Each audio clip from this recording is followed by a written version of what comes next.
Alamin ang latest weather update ngayon dito sa Sir Aris Official Weather News Today. Sa kasalukuyan nga ay patuloy pa rin yung epekto ng shear line sa Southern Luzon at ngayon ay nakakaapekto na ito sa silangang bahagi ng Central Luzon. Samantalang yung Northeast Monsoon o amihan, patuloy naman yung epekto sa Northern Luzon, pati na rin sa may nalalabing bahagi ng Central Luzon. Itong shear line, ito yung nagdadala ng maulap na papawirin at mga kalat-kalat na pag-ulan at mga isolated na mga thunderstorm sa Metro Manila, Laguna, Rizal, Cavite, sa may Quezon, sa may Marinduque, Oriental Mindoro, sa may Bulacan, Nueva Ecija, Aurora, Quirino at Isabela. Itong shear line, ito nga yung salubungan ng malamig na hangin galing northeast at mainit na hangin galing silangan. Samantalang northeast monsoon o amihan naman ang nagdadala ng maulap na papawirin na may mga ulan sa nalalabing bahagi ng Cagayan Valley at Cordillera Administrative Region. Mas magandang panahon sa nalalabing bahagi ng ating bansa kung saan sa may Ilocos Region at sa nalalabing bahagi ng Central Luzon, partly cloudy to cloudy skies at may mga tsansa ng mga may hinang pag-ulan at sa nalalabing bahagi naman ng ating bansa ay partly cloudy to cloudy skies rin naman pero may mga tsansa ng mga localized thunderstorms. Yung ating mga kasamahan sa Regional Services Division patuloy na maglalabas ng mga rainfall advisory, thunderstorm advisory o hindi kaya heavy rainfall warning kung kinakailangan. Sa kasalukuyan rin naman ay wala tayong namomonitor na low pressure area or bagyo sa loob or malapit sa ating Philippine Area of Responsibility. May nilalabas nga din tayong weather advisory. So inaasahan natin ngayon hanggang bukas ng hapon heavy to intense na mga pag-ulan. Sa Isabela, kabilang na nga ang Quezon. Kapag heavy to intense, inaasahan natin yung 100 to 200 millimeters na mga pag-ulan at posible yung numerous flooding events sa mga urbanized, low-lying at near rivers. Landslide naman ay likely sa moderate to highly susceptible areas. Meron din tayong inaasahan na katamtaman hanggang sa malalakas na pag-ulan, 50 to 100 millimeters na pag-ulan sa may Aurora, Rizal, pati na rin sa may Cagayan. Kapag moderate to heavy yung mga pag-ulan, asahan natin yung localized flooding, possible mainly sa mga urbanized, low-lying at near rivers, at ang mga landslide naman posible sa mga highly susceptible areas. Tomorrow afternoon naman to Wednesday afternoon, meron pa rin tayong mga inaasahang heavy to intense na mga pag-ulan, particularly sa Isabela at sa Cagayan. Samantalang moderate to heavy na mga pag-ulan sa Aurora, pati na rin sa may Quezon.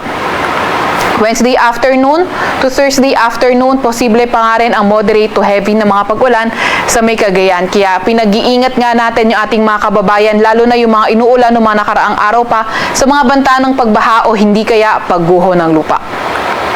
Para naman sa lagay ng ating panahon bukas, inaasahan pa nga rin natin na by tomorrow, yung shear line makakaapekto sa silangang bahagi ng Central Luzon at sa mainland Northern Luzon area.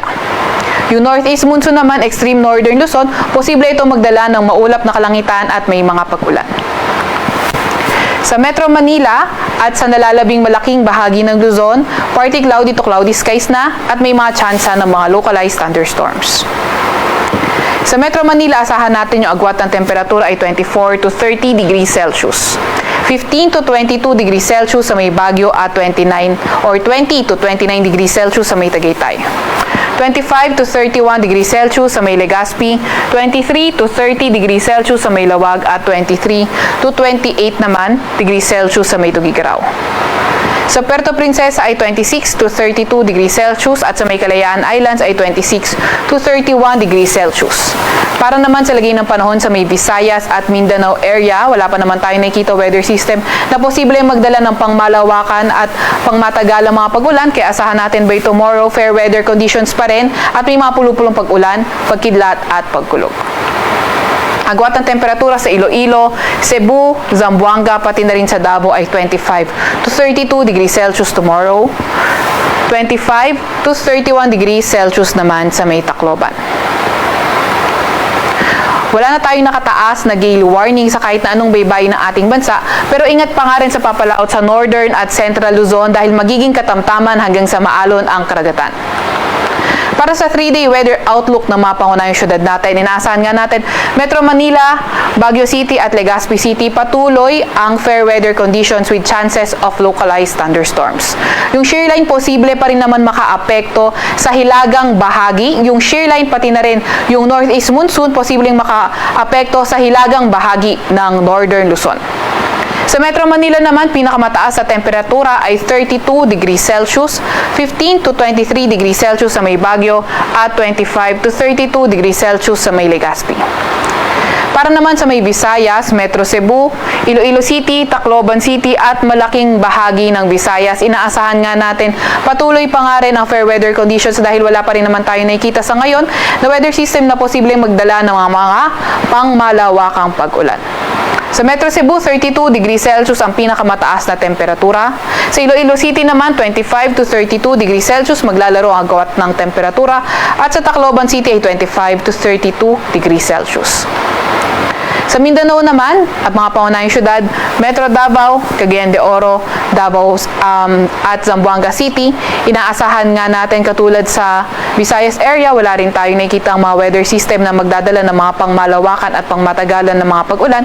Kaya Wednesday to Friday, asahan pa nga rin natin ang fair weather with chances of localized thunderstorms. Sa Metro Davao, 25 to 33 degrees Celsius agwat ang temperatura. Sa may Cagayan de Oro City ay 24 to 32 degrees Celsius at sa may Zamboanga naman ay 24 to 34 degrees Celsius. Sa Kalakahang Maynila, ang araw ay lulubog ng 5:25 ng hapon at sisikat bukas ng 6:06 ng umaga.